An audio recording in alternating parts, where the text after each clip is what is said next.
Comme on l'avait déjà évoqué, un formulaire de contact a déjà été mis en place sur le site. Alors ici, je l'ai un petit peu remanié pour que les champs demandés correspondent plus à un formulaire de contact, donc des champs nom, prénom, une adresse mail, un objet et le message en lui-même. Le but de ce formulaire de contact est bien sûr d'envoyer un email au destinataire qui sera défini.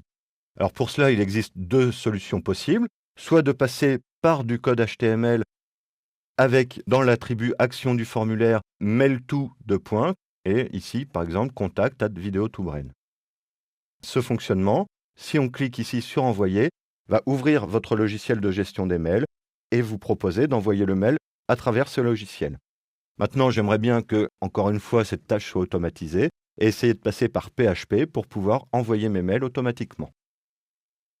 D'autre part, ici, on voit que l'adresse email de destination est écrite directement dans le code, et donc ce qui va permettre à ce qu'on appelle des robots spammers de parcourir Internet et de récupérer ces adresses email pour ensuite vous envoyer des spams. Donc il est préférable de ne pas avoir d'adresse mail en clair dans une page HTML, et donc ici, plutôt qu'un mail to, on va mettre comme action la page en elle-même, donc contact.php, et on va essayer d'envoyer le mail ensemble en PHP. Donc la première des choses que fait la page, vous le devinerez, c'est la vérification des champs qui sont reçus. Donc le fonctionnement est simple. On a une variable ici, $affiche_formu, qui va déterminer si on affiche ou non le formulaire. Donc par défaut, on ne l'affiche pas. Ici, une variable $erreur_formu qui va se déterminer si on a une erreur à renvoyer ou non. Et ici, une variable $error_text qui est un tableau dans lequel on va stocker les différents messages d'erreur s'il y en a. La première des choses à faire, c'est de vérifier si le formulaire a été envoyé. Donc pour ça, on va tester $post envoyé, qui est l'attribut name du bouton submit. Et si le bouton submit a été transféré avec la bonne valeur, dans ce cas-là, c'est que le formulaire a été envoyé et que l'on a des données. Donc ici, si le paramètre envoyé n'a pas été transmis ou si sa valeur n'est pas celle qu'on attend, dans ce cas-là, on affiche le formulaire.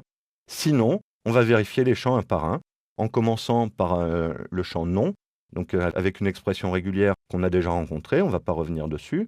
Et donc si le champ nom est vide ou s'il ne correspond pas à cette expression régulière, dans ce cas-là, encore une fois, on affiche le formulaire, on affiche une erreur, et on ajoute une ligne dans le tableau erreur texte. Sinon, on va créer une variable $nom qui aura la valeur de $postNom. De la même manière pour le courriel, mais alors ici avec une expression régulière qui est légèrement différente, un petit peu plus complexe puisque les adresses mail sont assez compliquées à vérifier par des expressions régulières. Donc ici, vous reconnaissez l'accent circonflexe et le $, c'est-à-dire que la recherche va porter sur l'ensemble de la chaîne. On commence par rechercher l'un de ces caractères, donc anti/W est une classe particulière qui correspond à tous les éléments qui composent un mot.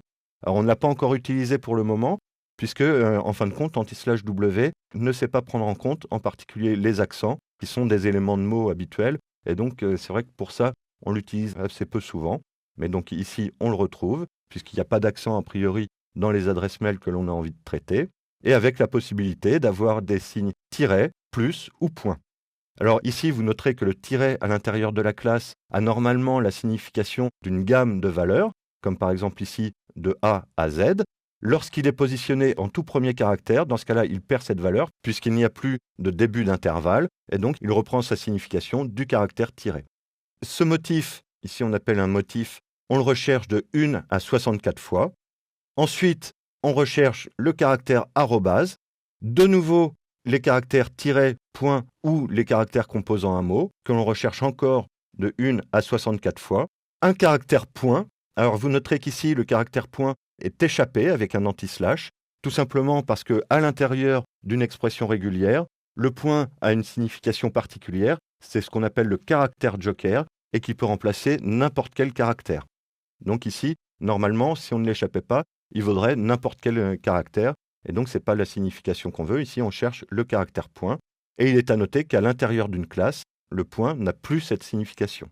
Donc ici, il n'est pas nécessaire de l'échapper.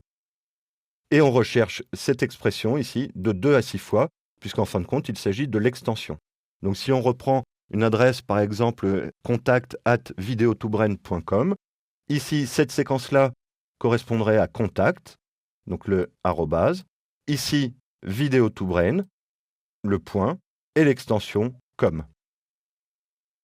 Pour le champ objet, on ne sait pas a priori ce qu'il va pouvoir contenir, donc on va se contenter de supprimer les balises et de lui appliquer la fonction HTML Entities, dont on n'aura pas oublié qu'il faut bien préciser l'encodage en UTF-8. De la même manière, pour le champ message.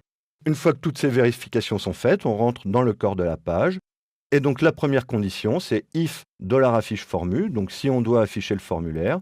Dans ce cas-là, on vérifie s'il existe des erreurs, if $error-formu. Et dans ce cas-là, on indique que des erreurs ont été détectées. Et on va afficher l'ensemble du contenu du tableau $error-text avec la fonction implode qui va permettre de regrouper tous les éléments du tableau en une chaîne de caractères en les séparant par la valeur du premier paramètre passé à la fonction. Donc ici, un saut de ligne en HTML. Sinon, si on n'a pas de message d'erreur, dans ce cas-là, on indique juste que vous pouvez utiliser le formulaire afin de prendre contact avec Video2Brain. Donc si on ne doit pas afficher le formulaire, donc là on rentre dans le else ici du if affiche formu.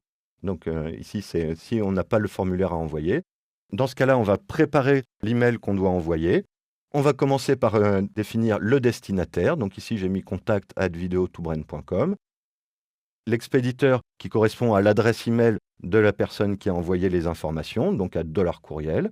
L'entête du message qui va correspondre aux premières lignes du message, qui va être composée du nom de l'interlocuteur, de son prénom et de son adresse email. Et on dit, il vous a écrit.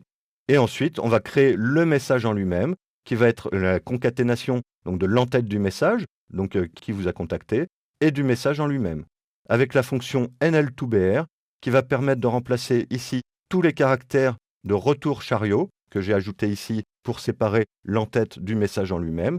Donc vous noterez qu'un retour chariot en PHP se note /r /n. De la même manière, au niveau du formulaire, dans le champ message, l'utilisateur a possibilité d'insérer des retours chariots, et donc ces retours chariots-là seront transformés par la fonction NL2BR en balise BR.